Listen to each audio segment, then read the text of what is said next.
Other than that, it's nose to the grindstone doing the same thing over and over and over again. Purposefully hypnotizing people. You know, I've been out there, and the rest of the world has some pretty dismal ideas about you Americans. I say you Americans because I'm not one anymore. Thank goodness. I can show you how to do that too. But these guys think that you're blithering idiots. They think that Americans are just stupid. We're not stupid. We're hypnotized. That's why we can't see the nose on our face. That's why most of the people that could do something different about it aren't standing up to Bush and Cheney and Rumsfeld and all that because of the hypnotism. It's not just Americans. What's that? It's not just Americans. It's not just Americans, but I'm talking to you guys right now. This system is going on everywhere. In nature, this doesn't happen. In nature, you have to handle different stuff happening all the time. Because nature doesn't run on a regular schedule. It doesn't do things in a repetitive manner. Constantly throws you curves. Now, you guys have heard as above, so below, right? Mm-hmm. You believe it? Yeah. Well then, don't you know that also means so below as above? It ain't a one-way street. So there are certain physical principles that we can look at that then translate into higher aspects. Like this, for instance. This is my best attempt at a gyroscope. A gyroscope is a balanced mass around an acknowledged center. Here's a balanced mass, the whole enchilada, around a center. Now, we, each of us, have a center. And that center is your intuition.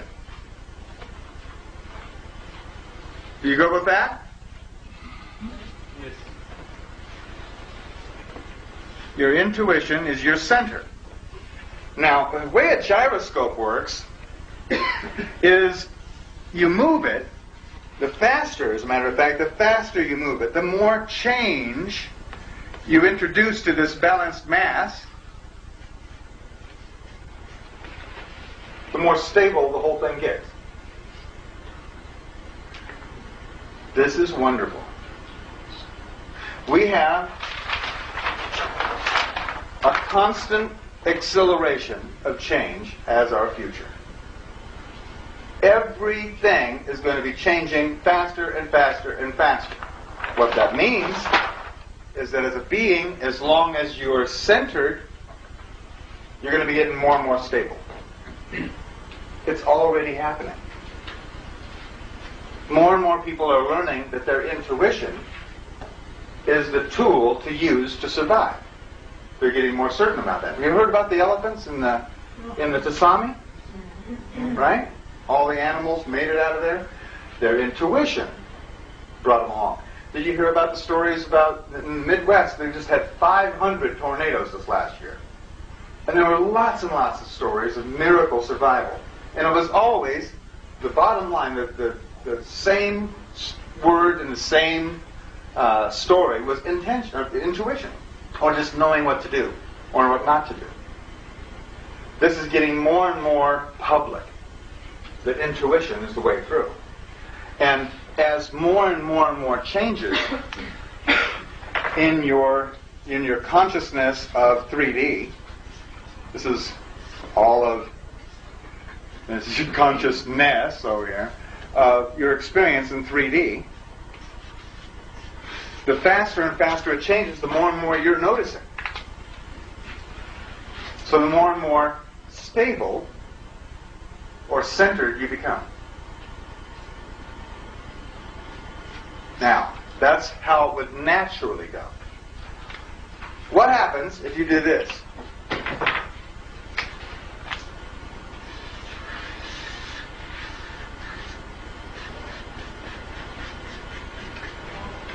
take a chunk out of the integrity of this gyroscope. And this, now we're getting a look at what's going on and why it seems so difficult. You take a chunk out of this, and now let's spin it and see what happens. It's going to break this axle right off. Without the integrity, this centering doesn't occur. You know some people who don't believe in their intuition? Don't even think it's there? You know those people very good? Because I'll bet you look into their lives and there's going to be some integrity issues. What happens, see, is as soon as you step out of your own integrity, your mind steps in with all the reasons that you're not in your integrity. All the excuses. And it just keeps coming. 24 per second. When I'm talking about personal integrity, I mean following your heart. That's your integrity. Following your heart. And people have all sorts of reasons for not doing that, don't they? And the people with the most reasons have the less trust in their intuition. Have you seen that? They don't believe it's there, they don't trust it's there. Because the mind has stepped in between them and their intuition. I know people who are working at jobs that know that the job is killing them. And their relationships. And they keep going. Because they have to pay the bills.